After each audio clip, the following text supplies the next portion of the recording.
sahabat IPA, kami dari kelompok 5 yang beranggotakan Mutiara Amriani, Rahmi Septiarmita, Sabila Mutia Aini, Syifa Nur Azizah, dan Armadani akan menjelaskan mengenai teori pembentukan ikatan kovalen, yaitu VSEPR dan hibridisasi. Yuk simak penjelasan kami. Sebelum kita masuk ke materi inti tentang FSEPR dan hibridisasi dan lainnya, kita harus tahu nih apa itu ikatan kovalen. Jadi ikatan kovalen adalah sejenis ikatan kimia yang memiliki karakteristik berupa pasangan elektron yang saling terbagi atau pemakaian bersama elektron di antara atom-atom yang berikatan. Jadi singkatnya itu terkait dan tolakan yang terbentuk di antara atom-atom ketika mempergunakan bersama elektron yang dikenal dengan ikatan kovalen.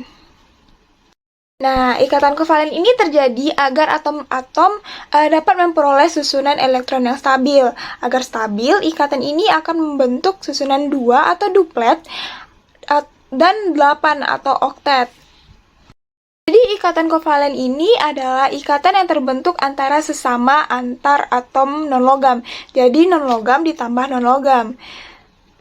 Nah, atom non-logam agar menjadi stabil mereka akan cenderung untuk menerima atau menangkap elektron sehingga membentuk ion negatif. Lalu bagaimana cara atom-atom sesama non-logam berikatan jika mereka sama-sama membutuhkan elektron? Nah, atom-atom tersebut akan saling menyumbangkan elektron lalu dipakai bersama-sama, yang mana sebelumnya telah dijelaskan bahwa ikatan kovalen adalah ikatan yang terjadi karena adanya pemakaian bersama pasangan elektron. Ikatan kovalen ini ditemukan oleh Gilbert Newton Lewis. Terdapat dua syarat terjadinya ikatan kovalen. Yang pertama yaitu terjadi antara unsur-unsur non-logam, dan yang kedua terjadi jika perbedaan keelektronegatifan antara dua unsur yang berikatan kecil. Ikatan kovalen ini memiliki sifat-sifat, adapun sifat-sifatnya yang pertama yaitu sebagai senyawa yang memiliki ikatan kovalen mudah menguap. Yang kedua memiliki titik didih dan titik leleh yang rendah. Yang ketiga tidak larut dalam air tapi larut dalam larutan organik. Dan yang keempat pada umumnya tidak menghantarkan listrik. Yang kelima berupa cairan gas padatan lunak pada suhu ruang, dan terakhir yaitu keadaan murni bersifat isolator. Nah, kita masuk ke contoh soal. Jika atom C memiliki nomor atom 6, maka Eva yang dimiliki atom C yaitu 4. Dan untuk H memiliki nomor atom 1, maka Eva-nya juga 1. Jika kedua unsur digabungkan, maka akan terbentuk rumus kimia senyawa yang terbentuk adalah CH4. Lalu bagaimana proses pembentukannya? C membutuhkan 4 elektron, maka C juga harus menyumbangkan 4 elektron 4 elektron. Nah, begitu juga dengan H. H juga membutuhkan 1 elektron, maka dia juga akan menyumbangkan 1 elektron. Nah, 4 elektron berkaitan dengan 4 atom H. Jadi, C menyumbangkan 4 elektron, sedangkan H menyumbangkan 1 elektron.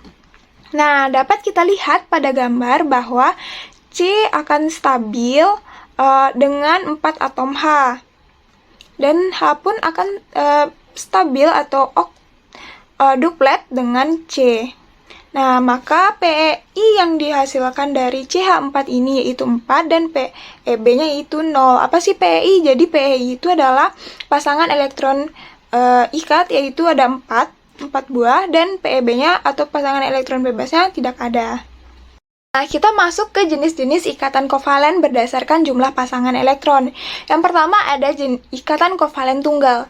Jadi, ikatan kovalen tunggal adalah ikatan yang terbentuk apabila elektron yang digunakan bersama hanya satu pasang saja.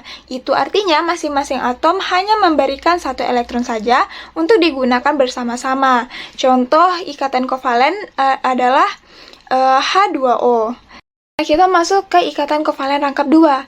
Jadi, ikatan kovalen rangkap 2 adalah ikatan yang terbentuk apabila elektron yang digunakan bersama terdiri dari 2 pasang. Itu artinya masing-masing atom memberikan 2 elektron untuk digunakan bersama-sama. Nah, contoh ikatan kovalen rangkap 2 yaitu CO2 yang dapat kita lihat pada gambar, bahwa di sini perlu diketahui bahwa konfigurasi elektron C adalah 4,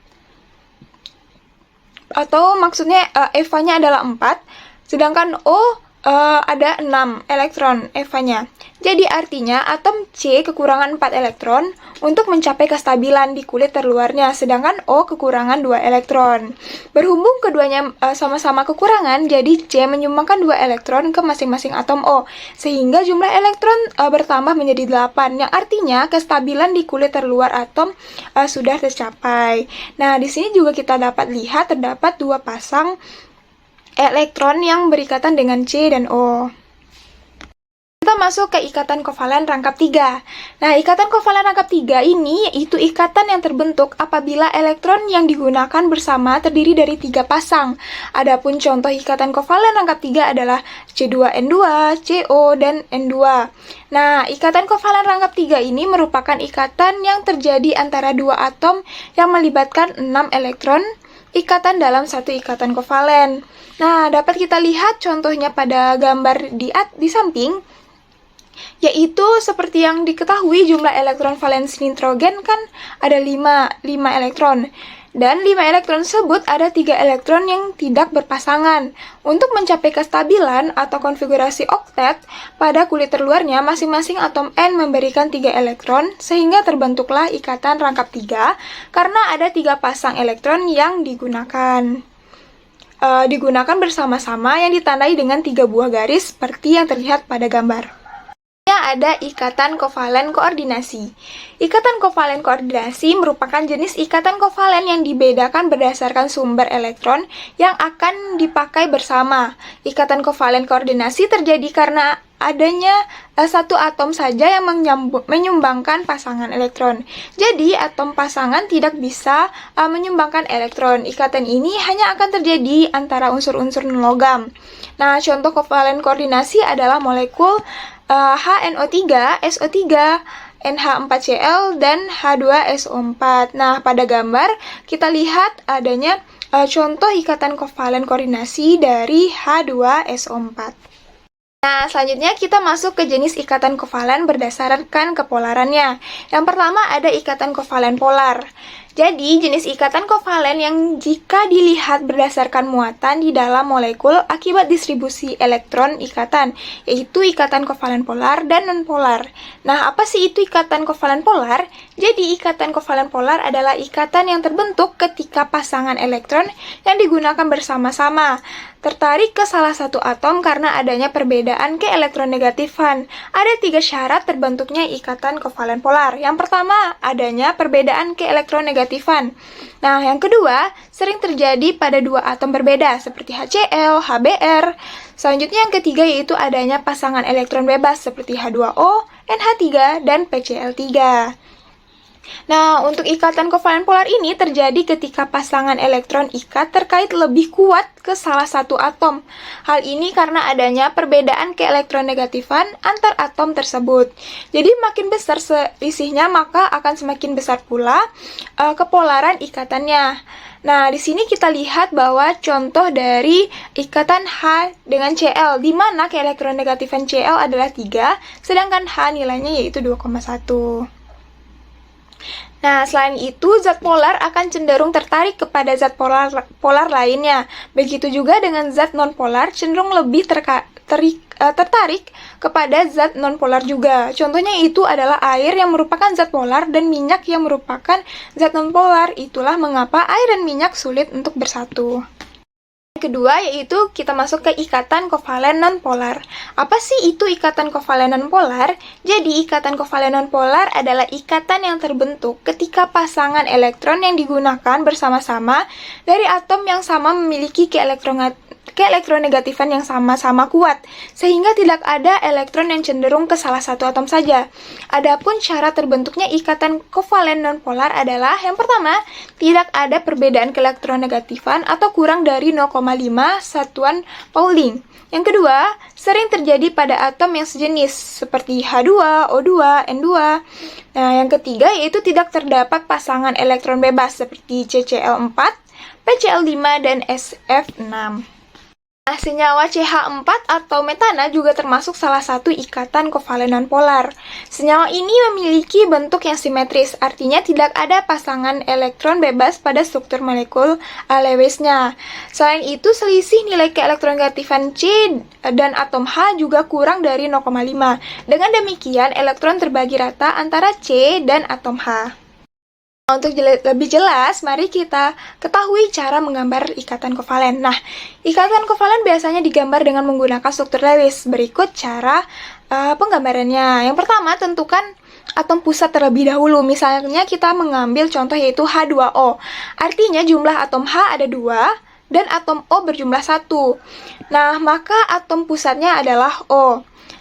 Selanjutnya itu hitung semua elektron valensi dari masing-masing atom dan kebetulan elektron untuk mencapai kestabilan. Nah, contoh atom O, elektron valensinya adalah 6, sehingga untuk mencapai oktet atom O butuh 2 elektron lagi. Sementara H memiliki 1 elektron valensi dan membutuhkan 1 elektron lagi untuk mencapai kestabilan duplet. Nah, kestabilan tercapai bila atom memiliki 2 elektron di kulit terluarnya. Nah, selanjutnya pasangkan setiap elektron, contohnya 1 elektron pada O dipasangkan dengan 1 elektron pada atom H. Setelah itu, periksa atom O dan H sudah memenuhi kaidah oktet dan duplet atau belum. Nah, jika belum memenuhi kaidah oktet atau duplet, maka harus dibentuk ikatan rangkap 2 atau rangkap 3 agar tercapai ikatan atau tercapai kaidah oktet. Nah, begitulah cara penggambaran dari ikatan kovalen ini. Selanjutnya, kita akan membahas mengenai teori VSEPR. Nah, VSEPR merupakan singkatan dari valensi shell electron pair repulsion, yaitu teori tolakan pasangan elektron valensi. VSEPR merupakan suatu metode untuk meramalkan bentuk molekul berdasarkan tolak-menolak pasangan elektron pada kulit terluar atom pusatnya. Nah, pasangan elektron pada atom pusat ini disebut dengan domain. Pada atom pusat terdapat istilah PeI dan PeB. PeI yaitu pasangan elektron ikatan, sedangkan PeB adalah pasangan elektron bebas. Pasangan elektron ikatan dengan pasangan elektron bebas saling tolak-menolak. Oleh karena itu, setiap pasangan elektron cenderung berjauhan satu sama lain untuk meminimalkan gaya tolakan tersebut. Urutan gaya tolakan dimulai yang paling besar, yaitu tolakan antara PeB dengan PeB lebih besar daripada tolakan antara PeB dengan PeI. Dan tolakan antara PeB dengan PeI ini lebih besar daripada tolakan PeI dengan PeI. Selanjutnya, menentukan domain elektron dan bentuk molekul. Notasi VSEPR yaitu AX titik-titik E titik-titik. Dengan A yaitu atom pusat, X yaitu jumlah PeI atau jumlah atom yang terikat pada atom pusat. Sedangkan E adalah jumlah pasangan elektron bebas. Untuk menghitung jumlah pasangan elektron bebas dapat digunakan rumus yaitu pasangan elektron bebas sama dengan elektron valensi atom pusat dikurang X dikali B per 2. Di mana B adalah kebutuhan elektron ikatan pada X. Contohnya, menentukan domain elektron untuk CH4. Atom pusatnya yaitu C. Untuk jumlah PeI atau X yaitu 4. Nah, kita masukkan ke rumus E sama dengan elektron valensi pada atom C yaitu 4 dikurang PeI yaitu 4 dikali 1 per 2. Maka didapatkan jumlah PeB-nya yaitu 0. Sehingga didapatkan rumusnya AX4 dan bentuk molekulnya yaitu tetahedral.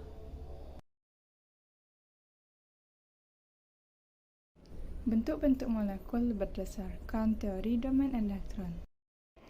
Nah, yang pertama, untuk domain 2, bentuk molekulnya adalah linear. Tipenya AX2. Contohnya yaitu pada BeCl2. Untuk domain 3, bentuk molekulnya ada 2. Yang pertama dengan tipe AX3, bentuk geometri molekulnya yaitu trigonal planar. Contohnya pada BCl3. Dan untuk tipe AX2E1, pada bentuk molekul dasarnya yaitu membentuk suatu sudut atau seperti huruf V. Contohnya yaitu SO2. Nah, untuk domain elektron 4 dengan tipe AX4, bentuk molekulnya adalah tetahedral.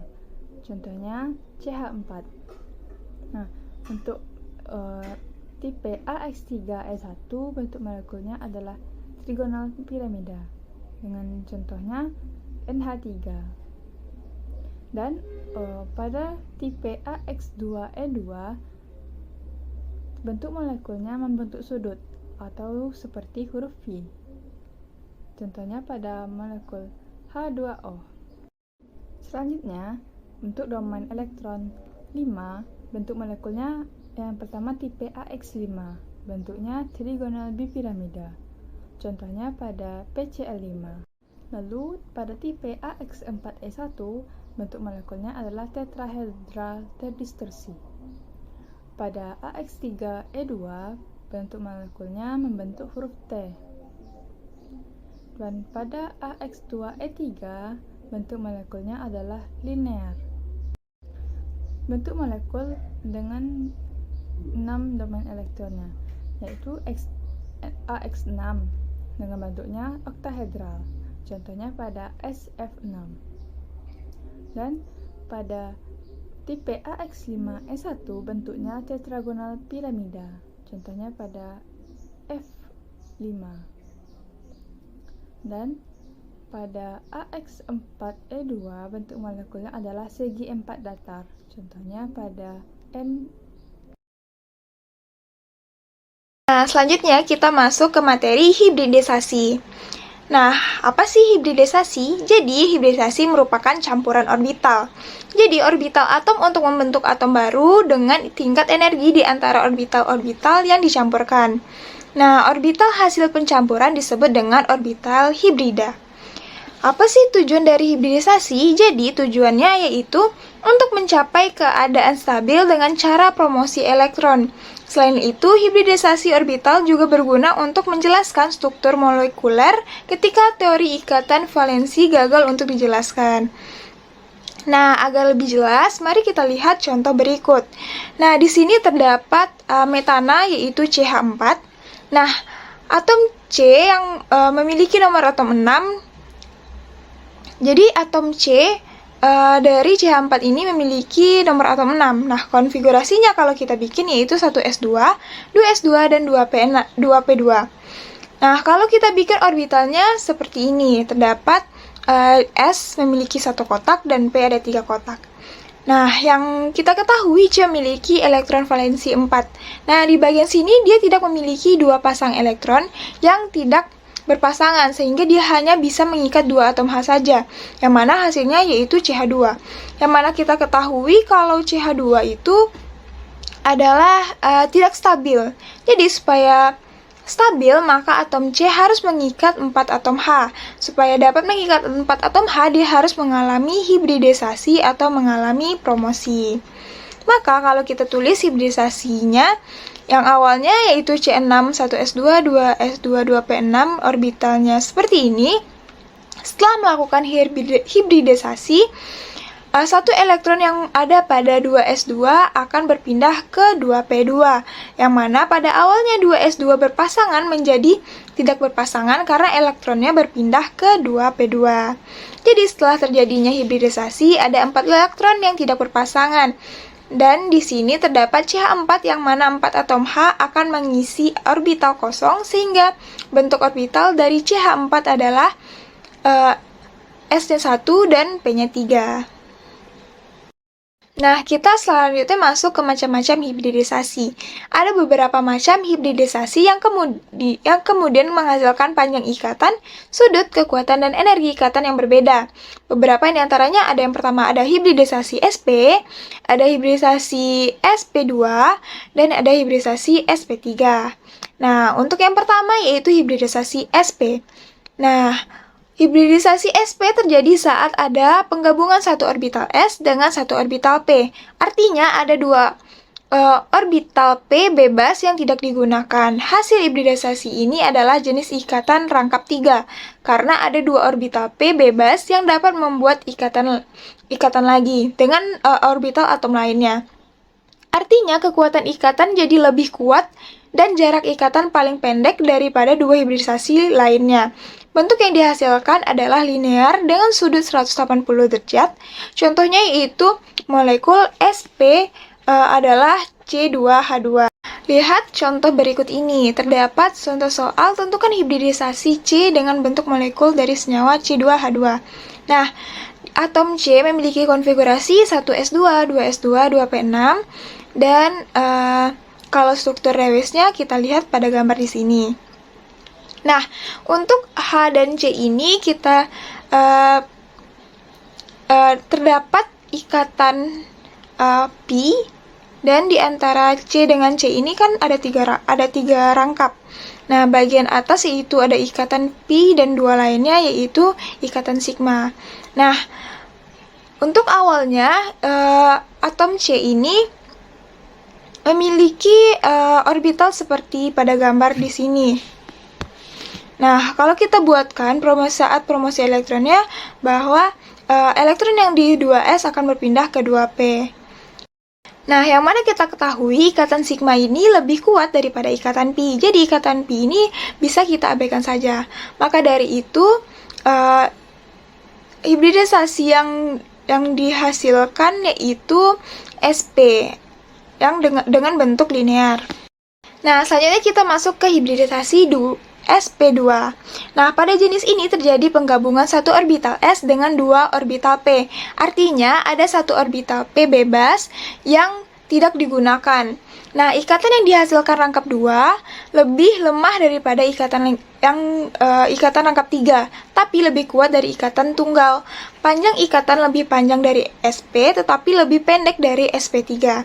Hasilnya adalah bentuk geometri planar, sudut ikatan 120 derajat. Contoh molekul yang dengan hibridisasi SP2 adalah C2H4.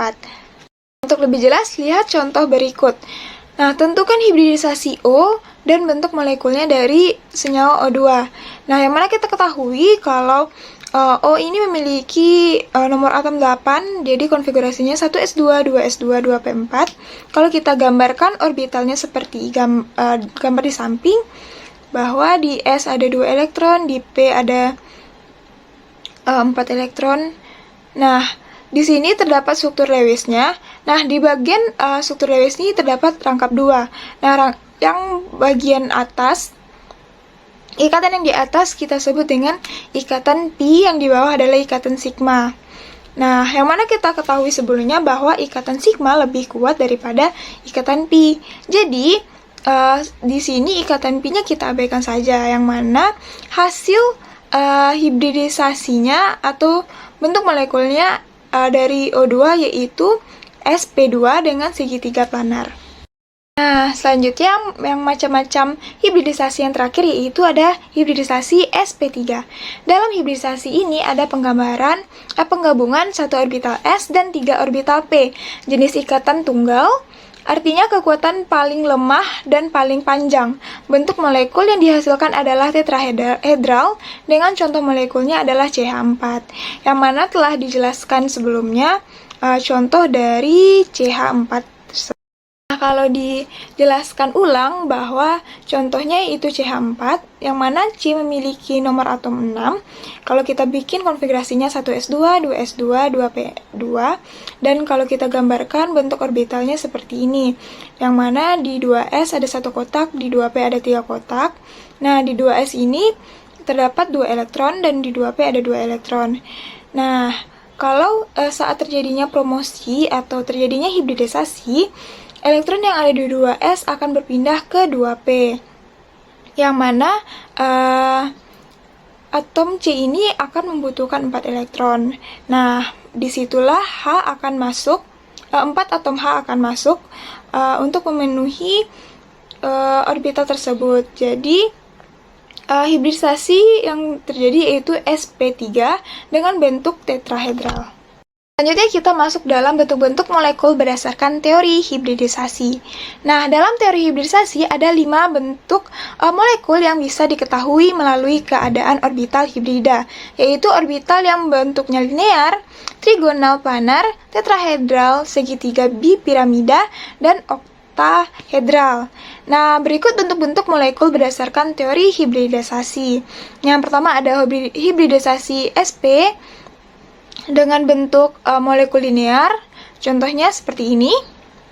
Nah, selanjutnya ada orbital hibrida dengan hibrida sp2 dengan bentuk molekul segitiga planar, contohnya seperti ini. Nah, selanjutnya ada orbital hibrida sp3 dengan bentuk tetrahedral, contohnya seperti ini. Nah, selanjutnya ada orbital hibrida sp3d dengan bentuk molekul bipiramida trigonal, contohnya seperti ini. Nah, dan yang terakhir sp3d2 dengan bentuk molekul oktahedral, contohnya seperti ini. Nah, untuk lebih jelas lagi, mari kita lihat contoh soal berikut. Nah, terdapat soal gambarlah proses hibridisasi dari molekul PCl5 dan tentukan bentuk molekul pada pola hibridisasi tersebut. Nah, untuk penyelesaiannya, langkah yang pertama yaitu tuliskan konfigurasi elektron pada atom P. Yang mana atom P memiliki nomor atom 15 dengan konfigurasi 1s2, 2s2, 2p6, 3s2, dan 3p3. Kemudian kita gambar diagram elektron valensi atom pusat pada keadaan dasarnya. Nah, pada keadaan dasarnya atau kita bisa sebut dengan elektron valensinya yaitu seperti ini. Ada 3s2 dan 3p3, yang mana di 3s ini terdapat 1 kotak, 3p ada 3 kotak, dan di 3s ada 2 elektron dan 3p ada 3 elektron yang diisi. Nah, selanjutnya gambarkan kembali diagram orbital tapi dalam keadaan tereksistasi sehingga bisa dipasangkan dengan elektron dari atom lainnya. Nah, di sini terjadinya proses hibridisasi yang mana elektron yang ada di 3s akan berpindah ke elektron 3d.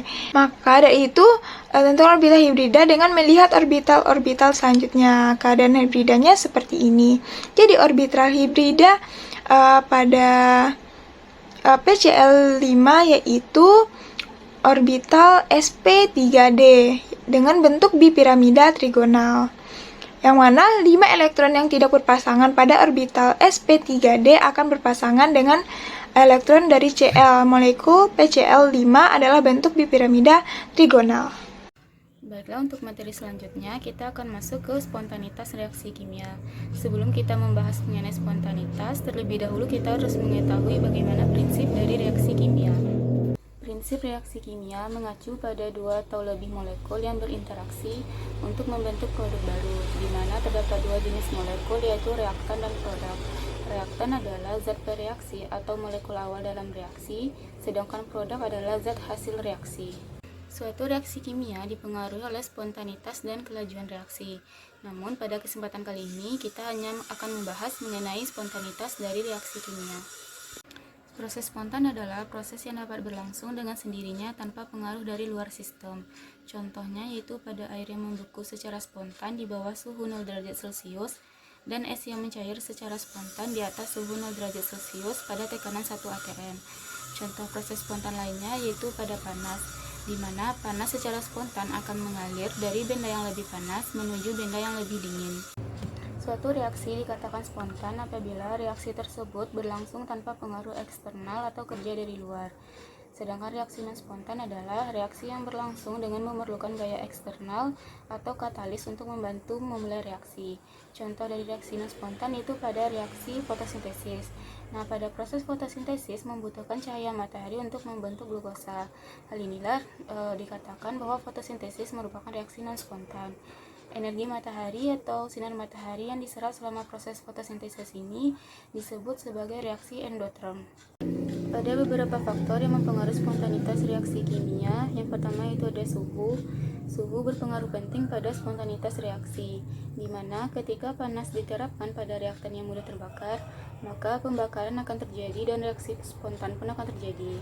Contohnya yaitu pada suhu tinggi menyebabkan es secara spontan akan mencair, sedangkan pada suhu dingin atau suhu rendah, air akan secara spontan membeku. Faktor yang selanjutnya yaitu ada perubahan entalpi.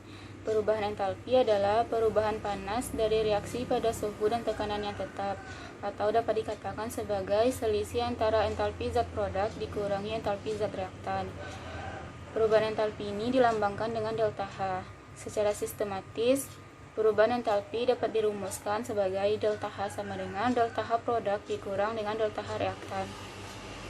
Perubahan entalpi reaksi berbeda tergantung kondisi lingkungan, baik suhu maupun tekanan, dan juga tergantung jumlah zat yang bereaksi. Semakin tinggi suhu zat, maka semakin besar pula perubahan entalpinya. Berdasarkan jenis reaksinya, perubahan entalpi standar dapat dibedakan menjadi yang pertama yaitu ada perubahan entalpi pembentukan standar atau delta H0F adalah perubahan entalpi untuk membentuk 1 mol senyawa dari unsur-unsurnya dalam keadaan standar, yaitu pada suhu 25 derajat Celcius atau 298 Kelvin dengan tekanan 1 atm. Yang kedua yaitu ada perubahan entalpi pembakaran atau delta H0C, merupakan perubahan entalpi yang menyertai pembakaran sempurna 1 mol senyawa atau unsur dengan O2 dari udara pada keadaan standar. Dan yang ketiga itu ada perubahan entalpi penguraian atau delta H0D. Delta H0D adalah perubahan entalpi yang menyertai penguraian 1 mol senyawa menjadi unsur-unsurnya pada keadaan standar. Delta H0D ini atau perubahan entalpi penguraian ini merupakan kebalikan dari perubahan entalpi pembentukan. Yang keempat itu ada perubahan entalpi netralisasi atau penetralan atau dilambangkan sebagai delta H0N.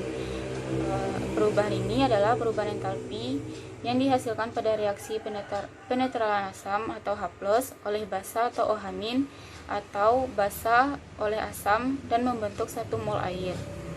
Yang selanjutnya itu perubahan entalpi sublimasi atau delta H0 sub adalah perubahan entalpi yang menyertai perubahan 1 mol zat berfase padat menjadi berfase gas pada keadaan standar. Dan yang terakhir itu ada perubahan entalpi peleburan atau delta H0 fos adalah perubahan entalpi pada perubahan 1 mol zat yang berfase padat menjadi berfase cair pada keadaan standar atau pada titik leburnya. Faktor yang ketiga yaitu ada perubahan entropi. Perubahan entropi atau dilambangkan sebagai delta S adalah suatu derajat ketidakteraturan dalam sistem atau kebebasan sistem. Secara matematis, perubahan entropi dapat dirumuskan delta S sama dengan S produk atau entropi produk dikurang dengan entropi reaktan. Satuan umum yang digunakan untuk entropi adalah Joule. Berdasarkan hukum termodinamika kedua, reaksi spontan selalu menghasilkan peningkatan total entropi dari sistem dan lingkungan. Nah, pada gambar di samping dapat kita lihat ketiga benda ini memiliki wujud zat yang berbeda-beda. Pada gambar sebelah kiri, ini merupakan balok es yang berwujud padat. Gambar bagian tengah merupakan air yang berwujud cair, dan gambar bagian ujung kanan merupakan air yang sedang menguap atau air yang sedang mendidih dalam wujud gas. Nah, es yang terbentuk padat memiliki derajat ketidakteraturan yang rendah. Dengan demikian, nilai entropi pada es sangat kecil. Sedangkan ketika es yang berwujud padat mulai mencair, nilai entropinya akan berangsur naik karena fase cair memiliki nilai ketidakteraturan yang lebih tinggi jika dibandingkan dengan fase padat. Perubahan wujud ini masih dapat terjadi apabila es yang sudah berubah wujud menjadi air akan menguap ke udara dalam bentuk gas. Perubahan pada fase cair menjadi gas, derajat ketidakteraturannya akan naik dan nilai entropinya lebih tinggi. Sebab di antara 3 wujud benda, fase gas memiliki derajat ketidakteraturan yang paling tinggi. Jadi dapat kita simpulkan bahwa semakin tinggi ketidakteraturan suatu zat, maka nilai entropinya juga akan semakin tinggi. Selanjutnya kita masuk kepada perubahan entalpi. yang dilambangkan dengan delta H.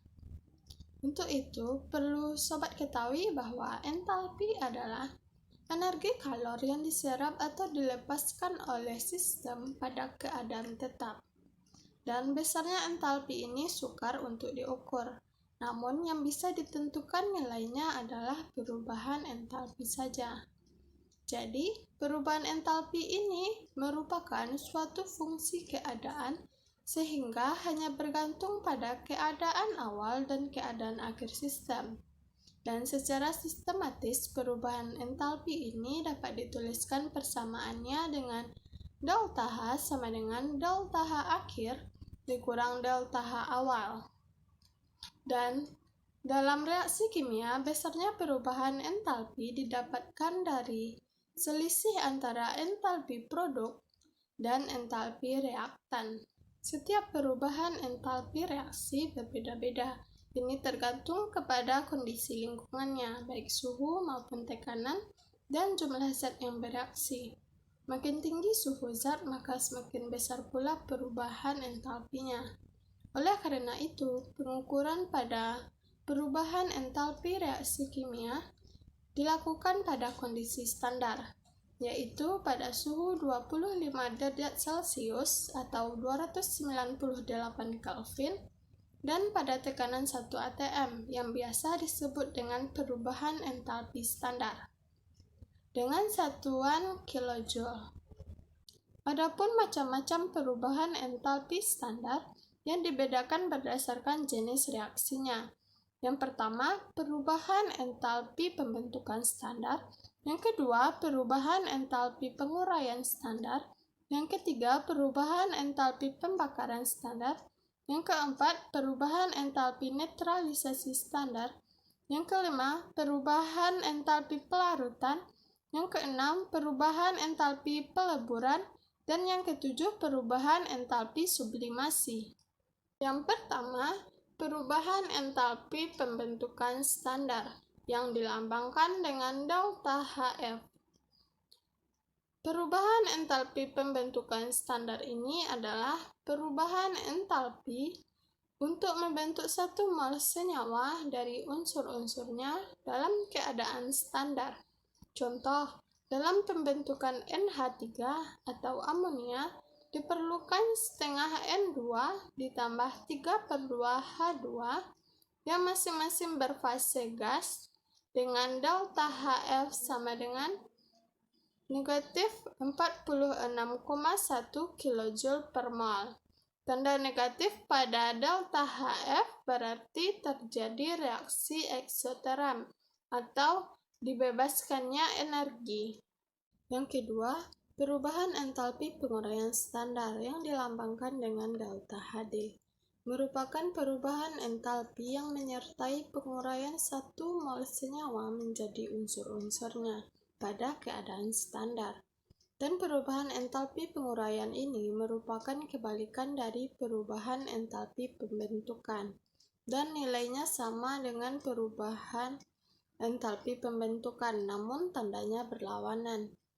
Contoh, 1 mol senyawa NH3 diuraikan menjadi setengah N2 ditambah 3/2 H2 dengan delta HD sama dengan plus 46,1 kJ per mol.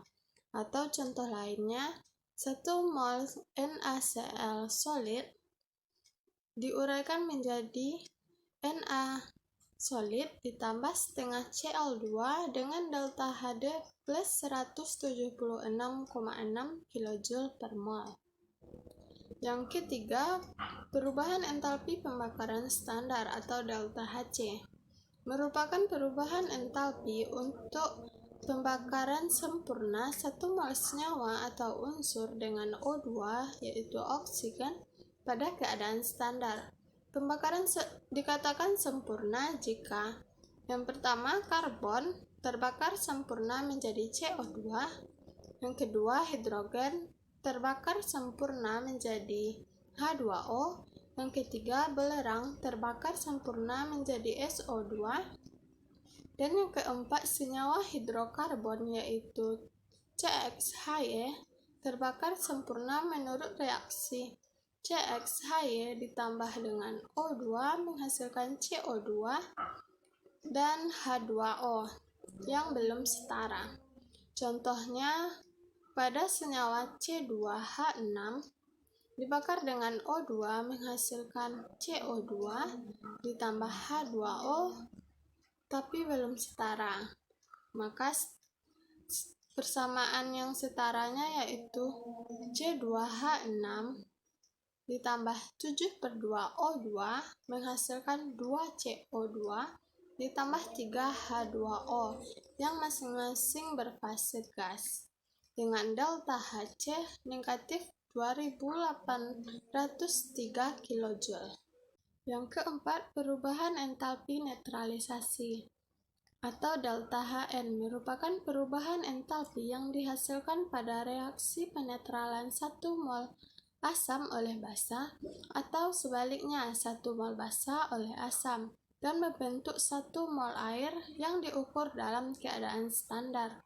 Contoh, NaOH direaksikan dengan HCl membentuk NaCl yaitu garam dapur dan H2O yang masing-masing berwujud NaOH aki, HCl aki, NaCl aki, dan H2O liquid dengan delta H negatif 890,4 kJ per mol. Yang kelima, perubahan entalpi pelarutan, yaitu perubahan entalpi yang menyertai pelarutan 1 mol zat. Contoh, NaOH solid dilarutkan menjadi Na plus aki ditambah OH min aki dengan delta H negatif 204 kJ per mol. Yang keenam, perubahan entalpi peleburan merupakan perubahan entalpi pada perubahan 1 mol zat berfase padat menjadi berfase cair pada keadaan standar atau pada titik leburnya. Contoh, NaCl solid diubah menjadi NaCl liquid dengan delta H negatif 112 kJ per mol.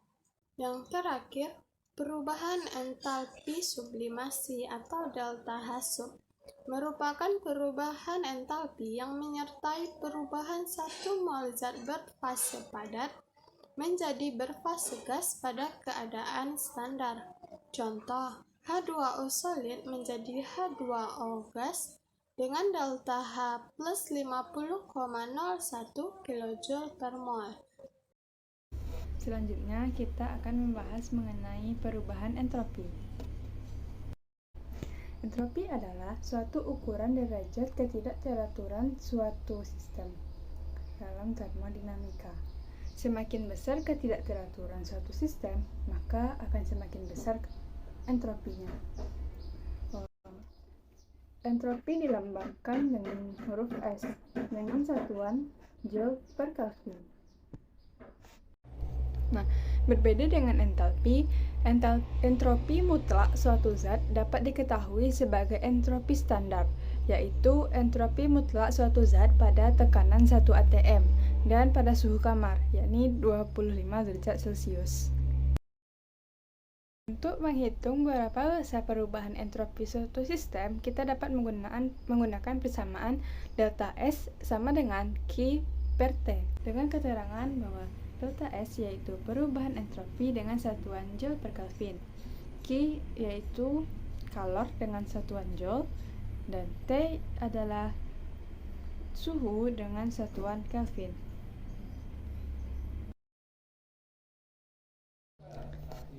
Pada unsur dan senyawa, nilai entropinya lebih besar dari 0 atau bernilai positif. Perubahan entropinya dapat diketahui dengan entropi pada keadaan akhir dikurang dengan entropi pada keadaan awal. Nah, entropi ini sering digambarkan sebagai seberapa besar suatu energi dapat tersebar atau disebarkannya energi dalam sebuah sistem. Semakin besar penyebarannya, maka semakin besar entropinya. Contohnya, dalam peristiwa es mencair. Mula-mula es berbentuk padat. Nah, pada fase padat ini, derajat ketidakteraturan es kecil. Karena tersebut, nilai entropinya juga kecil.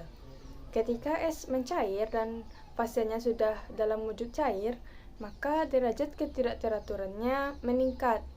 Hal ini juga membuat nilai entropinya meningkat.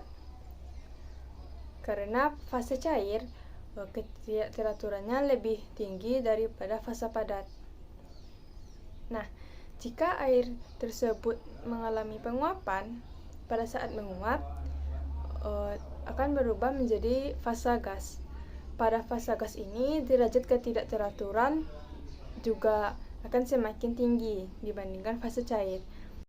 Oleh karena itu, nilai entropi pada fase gas lebih besar daripada saat fase cair ataupun fase padat. Selanjutnya, kita akan membahas mengenai faktor yang menyebabkan meningkatnya entropi pada suatu sistem. Pertama, entropi meningkat pada saat proses peleburan. Nah, dalam wujud padat, atom atau molekul penyusun benda padat tersebut memiliki susunan partikel yang rapat dan tetap, sehingga partikel tersebut tidak dapat bergerak bebas. Nah, ketika mencair ataupun melebur, dan pada saat itu susunan partikelnya menjadi lebih renggang, sehingga pada saat bentuk cair, partikel dapat lebih bisa bergerak dan dapat mendapatkan gangguan dari lingkungannya. Oleh sebab itu, ketika proses peleburan, entropi dapat meningkat. Yang kedua, entropi meningkat pada saat cairan mendidih. Nah, ketika proses mendidih, gerak partikel pada saat tersebut lebih besar dan cenderung tidak teratur dan bergerak ke segala arah. Nah, pada fase gas juga merupakan fase yang nilai entropinya lebih besar. Nah, jadi ketika cairan mendidih, maka entropinya juga semakin meningkat. Selanjutnya, entropi meningkat pada saat proses pelarutan. Contohnya saat NaCl dilarutkan ke dalam air. Maka entropi meningkat ketika zat terlarut yaitu NaCl bercampur dengan pelarut yaitu air, dan pada saat disosiasi senyawa ke dalam ion. Nah, selanjutnya entropi meningkat ketika jumlah molekul gas meningkat. Partikel gas dapat bergerak secara acak. Maka semakin banyak molekul gas, maka semakin besar derajat ketidakteraturan dan nilai entropi juga akan meningkat. Faktor yang terakhir yaitu entropi dapat meningkat jika suhu dalam suatu sistem bertambah. Karena pada saat suhu lebih tinggi, maka akan lebih banyak energi dan juga banyak ketidakteraturan yang terjadi pada sistem tersebut. Nah, hubungan antara entropi dengan spontanitas reaksi diungkapkan pada hukum dua termodinamika. Hukum dua termodinamika menyatakan bahwa total entropi dari suatu sistem tertutup tidak dapat berkurang. Namun, dalam suatu sistem, entropinya dapat berkurang karena dengan meningkatnya entropi dari sistem lain. Karena alam semesta terdiri dari sistem dan lingkungan sekitarnya. Perubahan entropi dalam alam semesta sama dengan perubahan entropi pada suatu sistem ditambah dengan perubahan entropi lingkungan. Energi bebas Gibbs. Energi bebas Gibbs adalah fungsi kuantitas termodinamika yang menyatakan hubungan antar entalpi-entalpi dan temperatur sistem. Energi bebas Gibbs merupakan fungsi keadaan sehingga besaran ini memiliki nilai pada keadaan standar seperti halnya dengan entalpi. Hasil pengukuran standar untuk energi bebas Gibbs dilakukan pada keadaan 25 derajat Celcius dengan tekanan 1 atm. G sama dengan H kurang T kali S. Untuk keterangannya, G sama dengan energi bebas Gibbs, H untuk entalpi, dan T untuk temperatur absolut, dan S sendiri yaitu entropi. Perubahan energi bebas suatu sistem pada suhu dan tekanan konstan dapat dicari dengan persamaan Gibbs, di mana delta G sistem sama dengan delta H sistem kurang T dikali delta S sistem. Hukum kedua dapat dinyatakan dalam delta G untuk sistem. Delta S semesta besar dari 0 untuk proses spontan. Delta S semesta kurang dari 0 untuk proses non-spontan. Selanjutnya, delta S semesta sama dengan 0 untuk proses kesetimbangan. Selanjutnya, untuk delta G kurang dari 0 untuk proses spontan. Delta G besar dari 0 untuk proses non-spontan. Dan delta G sama dengan 0 untuk proses kesetimbangan. Selanjutnya yaitu penamaan senyawa kovalen dalam IUPAC, yang mana IUPAC adalah aturan dalam penamaan senyawa kimia yang diatur Sekian oleh penjelasan kimia dari dunia. kami. Penamaan Sampai IUPAC jumpa. ini bertujuan Thanks for untuk watching. memudahkan dalam penyebutan senyawa kimia. Dan dalam senyawa kovalen juga dilakukan penamaannya sesuai dengan IUPAC. Yang mana senyawa kovalen ini sendiri adalah senyawa yang terbentuk antara sesama unsur non-logam melalui ikatan kovalen. Adapun beberapa aturan dalam penamaan senyawa kovalen menurut aturan IUPAC, yaitu terdiri dari 2 kata. Yang kedua, penulisan nama senyawa kovalen dari unsur non-logam dan non-logam dimulai dengan unsur yang elektropositif diikuti oleh unsur yang lebih elektronegatif. Urutannya adalah sebagai berikut. Dan kata kedua atau akhiran kata diikuti oleh ida. Jadi dapat dinyatakan bahwa penamaan senyawa kovalen yang pertama adalah non-logam positif ditambah dengan non-logam yang lebih negatif ditambah ida. Aturan yang ketiga yaitu penamaannya diawali dengan angka Yunani yang menyatakan jumlah atom unsur non-logam dan diikuti dengan nama yang di depan. Begitu juga penamaan non-logam yang di belakang memiliki aturan yang sama, tetapi akhirannya diberi kata ida. Awalan angka Yunani itu yaitu angka 1 mono, angka 2 di, 3 tri, 4 tetra, 5 penta, 6 heksa, 7 hepta, 8 okta, 9 nona, dan 10 deka. Awalan mono hanya dipakai untuk unsur non-logam yang kedua. Contoh dari penamaan senyawa kovalen menurut IUPAC seperti CO sama dengan karbon monoksida, CO2 sama dengan karbon dioksida, N2O5 sama dengan dinitrogen pentaoksida.